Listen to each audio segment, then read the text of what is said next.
Godavari global university Rajahmundry engineering, agriculture, pharmacy, health sciences degree కోర్సులకు అడ్మిషన్లు జరుగుతున్నవి. ఆంధ్రప్రదేశ్ లో మరో కొత్త ఎయిర్పోర్ట్ కి అతి త్వరలోనే అంకురార్పణ జరగబోతుంది. ఇప్పటికే అనేక కొత్త ఎయిర్పోర్ట్ల నిర్మాణం కోసం మరి ముఖ్యంగా ప్రతి జిల్లాలో ఒక ఎయిర్పోర్ట్ పెట్టాలనేటువంటి సంకల్పంతో ఆంధ్రప్రదేశ్లో కూటమి ప్రభుత్వం ప్రయత్నాల్ని ప్రారంభించింది. దానికి అనుగుణంగా కొన్ని చోట్ల గ్రౌండ్ లెవెల్ ఫీజిబిలిటీ సర్వేస్ కూడా కంప్లీట్ అయ్యాయి. ఇందులో అన్నిటికంటే ఇప్పుడు దూసుకుపోతున్నటువంటి అగ్రపదంలో ఉన్నటువంటిది కుప్పం ఎయిర్పోర్ట్. కుప్పం ఎయిర్పోర్ట్కి సంబంధించి మాస్టర్ ప్లాన్ని ఫైనలైజేషన్ చేసేటువంటి దశలో ప్రస్తుతం ఉంది.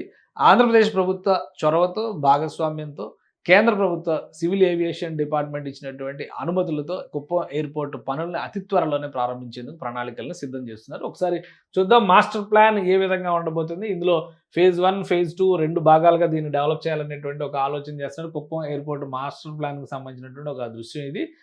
ఇక్కడ ఎయిర్పోర్ట్ టెర్మినల్ కానీ, రన్వేలు కానీ ఏ విధంగా డెవలప్ చేయాలి, వాటికి సంబంధించినటువంటి ల్యాండ్ అవైలబిలిటీ, వీటిపైన రాష్ట్ర ప్రభుత్వం కసరత్తు చేస్తుంది. ఇక్కడ ఫేజ్ 1లో 694 ఎకరాలు, రెండో ఫేజ్లో 244 ఎకరాలు, మొత్తం కమర్షియల్ డెవలప్మెంట్కి మరొక 650 ఎకరాలు.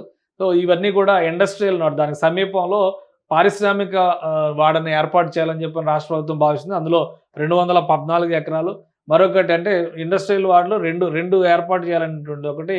మొత్తం ఎయిర్పోర్ట్కి సంబంధించినటువంటి ప్లేసెస్లో ఇవి రెండు చివర కనిపిస్తున్నటువంటి రెండు కూడా చాలా ముఖ్యమైనవి కనిపిస్తుంది. ఇండస్ట్రియల్ నాట్స్ డెవలప్ చేయాలి.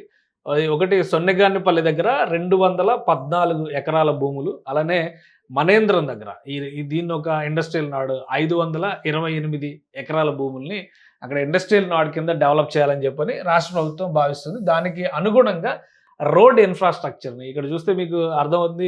సొన్నెగానిపల్లి ఇక్కడ ఉంది, అలానే ఈ ఇండస్ట్రియల్ నాడ్ మనేంద్రం అనేది ఈ ఏరియాలో ఉంది. ఎయిర్పోర్ట్ ఇది ఉంది. అంటే ఎయిర్పోర్ట్కి ఒక 20 కిలోమీటర్ల రేడియస్ కింద మనం దీన్ని దాదాపుగా చూడొచ్చు. ఆ పరిసర ప్రాంతాల్లో భూముల్ని ఎక్వైర్ చేయడం ద్వారా ఎయిర్పోర్ట్ డెవలప్మెంట్ ప్లస్ ఇండస్ట్రియలైజేషను, మరీ ముఖ్యంగా కుప్పం ఎయిర్పోర్ట్ని అసలు ప్లాన్ చేసింది ఆగ్రో బేస్డ్ కార్గో షిప్పింగ్ కోసం దీన్ని ఏర్పాటు చేశారు. ఈ కార్గో షిప్పింగ్ చేసేటువంటి క్రమంలో ఉడాన్ యోజనలు కేంద్ర ప్రభుత్వం తీసుకొచ్చింది. అనేక మారుమూల ప్రాంతాల్లో ఎయిర్పోర్ట్ల నిర్మాణం చేయడం. ఇప్పుడు కుప్పంలో ఎయిర్పోర్ట్ ఎందుకు, చంద్రబాబు నాయుడు గారి నియోజకవర్గం కాబట్టి ఇదంతా ఈ డాబ్ అంతా చేస్తున్నారని అనుకోవచ్చు. కానీ ఆ చుట్టుపక్కల ప్రాంతాల్లో అరటిపళ్ళు లాంటి పంటలు విపరీతంగా పండుతాయి. అయితే వాటిని అవసరమైన, ఎందుకంటే అరటిపండు తొందరగా పాడైపోయేటువంటి ప్రోడక్ట్ కాబట్టి దాన్ని స్టోర్ చేసినా, దాన్ని వేగంగా ట్రాన్స్పోర్ట్ చేసినా కానీ రైతుకు సరైనటువంటి ధర వస్తుందనేటువంటి ఆలోచనతో ఈ నిర్ణయాలు తీసుకుని, అసలు ఇప్పుడే కాదు, ఇది 2018-19లోనే కుప్పం ఎయిర్పోర్ట్ ప్రణాళిక ఒకటి రెడీ చేసుకున్నారు. దానికోసం ఏర్పాటు చేయాలనే ఆలోచన, దానికి సంబంధించి కూడా మీకు కొన్ని డీటెయిల్స్ చూపిస్తాను. 2019 జనవరిలో దీనికి సంబంధించి light foundation stone for Kuppam airport, ఇది చిత్తూరులో జరిగినటువంటి event. The state government will complete construction in 8 months, ensuring air connectivity in even the remote areas of Andhra Pradesh is essential for overall growth of the state అని చెప్పి అప్పట్లో చంద్రబాబు నాయుడు గారు చేసినటువంటి tweet ఇది. మీరు ఇక్కడ డేట్ చూస్తే క్లియర్గా అర్థమైంది. జనవరి 3, 2019. అంటే మార్చిలో అప్పుడు ఎలక్షన్స్ జరిగినాయి. మార్చి నుంచి ఎలక్షన్ కోడ్ వచ్చింది కాబట్టి పనులు ఆగిపోయినాయి అని చెప్పి అనుకోవచ్చు. అదే వచ్చిన ప్రభుత్వం అంటే కూటమి ప్రభుత్వం, అప్పుడు చంద్రబాబు నాయుడు ప్రభుత్వం వెళ్ళిపోయింది కాబట్టి జగన్మోహన్ రెడ్డి ప్రభుత్వం వచ్చిన తర్వాత కుప్పం కాకపోతే ఇంకో ప్లేస్, కానీ ఎయిర్పోర్ట్ని కనుక తీసుకొచ్చి ఉంటే చిత్తూరు జిల్లాలో ముఖ్యంగా పళ్ళు పండించేటువంటి రైతులకి చాలా ఉపయోగం ఉండేది. ఆ రోజు కుప్పం ఎయిర్పోర్ట్ కోసం వేసినటువంటి ఫౌండేషన్ స్టోను, దాని తర్వాత అప్పుడు పెట్టినటువంటి మాస్టర్ ప్లాన్ ఇప్పుడేం కొత్తగా తీసుకొస్తున్నాయి కావు ఇవన్నీ కూడా. ఎందుకంటే నెల్లూరులో దగదర్తి ఎయిర్పోర్ట్ పనులు ఇప్పుడు ఆల్రెడీ కంప్లీషన్ స్టేజ్కి వస్తున్నాయి. ఆ ప్రపోజల్స్లో భాగంగానే ఇక్కడ మాస్టర్ ప్లాన్ అవన్నీ కూడా అప్పట్లోనే తయారు చేసి రిలీజ్ చేసినాయి. ప్రజల సమక్షంలో ముఖ్యమంత్రి చంద్రబాబు నాయుడు అప్పుడు చేశారు. ఇది అలా పెండింగ్లో ఉండిపోయినటువంటి ప్రాజెక్ట్. ఇప్పుడు మళ్ళీ కూటమి ప్రభుత్వం అధికారంలోకి వచ్చిన తర్వాత ఇది వేగం పుంజుకుంది. అన్నిటికంటే ముఖ్యంగా ఫీల్డ్ సర్వేలు కూడా 4 చోట్ల ఎయిర్పోర్ట్ల నిర్మాణానికి సంబంధించి రాష్ట్ర ప్రభుత్వం 2024 నవంబర్లోనే జీవోలు రిలీజ్ చేసింది. Infrastructure and investment department, APADCL అంటే ఆంధ్రప్రదేశ్ ఏవియేషన్ డెవలప్మెంట్ కార్పొరేషన్ కింద అప్పట్లోనే greenfield airport pre feasibility study for development of additional greenfield airport sites in AP. So దీని మీద అడ్మినిస్ట్రేటివ్ శాంక్షన్ ఇచ్చింది. 192 లక్షల రూపాయలు ప్లస్ GST ఇచ్చి ఛార్జెస్ 6 ఎయిర్పోర్ట్లకు సంబంధించి వాటి ఫీజిబిలిటీ స్టడీ చేయమని చెప్పని నవంబర్లోనే రాష్ట్ర ప్రభుత్వం ఇచ్చింది. ఇవన్నీ కూడా రిపోర్ట్లు అన్నీ కూడా సబ్మిట్ అయినాయి.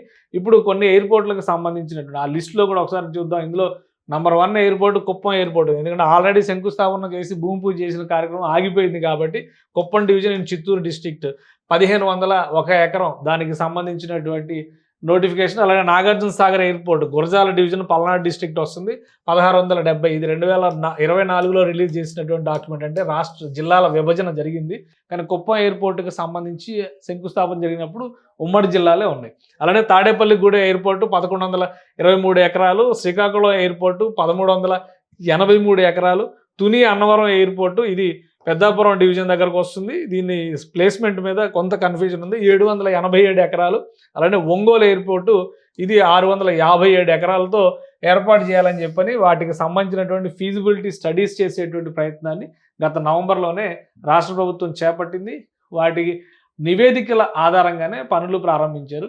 సో ఈ లిస్టులో నంబర్ 1 పొజిషన్లో ఉన్నది కుప్పం ఎయిర్పోర్టు. కుప్పం ఎయిర్పోర్టుకు సంబంధించి మాస్టర్ ప్లాన్ని ఫ్రీజ్ చేసేటువంటి పనిలో ప్రస్తుతం రాష్ట్ర ప్రభుత్వం నిమగ్నమైంది. అతి త్వరలోనే దీన్ని అధికారికంగా అనౌన్స్ చేసి పనులు ప్రారంభించేటువంటి అవకాశం ఉంది. ఎందుకంటే 2019లో భూమి పూజ చేసిన సమయంలోనే 8 నెలల్లో దీన్ని రియాలిటీలోకి తీసుకురావాలనేటువంటి సంకల్పంతో ఆంధ్రప్రదేశ్ ప్రభుత్వం అప్పుడు పనిచేసింది. 5 ఏళ్ల జాప్యం తర్వాత, ఏడాది అధ్యయనం తర్వాత ఇప్పుడు మరోసారి మాస్టర్ ప్లాన్ తెరపైకి తీసుకొస్తున్నారు. కాబట్టి ఈ 10 ఏళ్లలో జరిగినటువంటి మార్పుల ఆధారంగా ఏ విధంగా ఈ ఎయిర్పోర్ట్ని తీర్చిదిద్దాలనేటువంటి ఒక కొత్త ప్రణాళికను ఆవిష్కరించేటువంటి ప్రయత్నాల్లో ఆంధ్రప్రదేశ్ ప్రభుత్వం నిమగ్నమై ఉంది. సుమన్ టీవీలో మీ పర్సనల్ అండ్ బిజినెస్ ప్రమోషన్స్ కోసం కింది నెంబర్కి కాంటాక్ట్ చేయండి.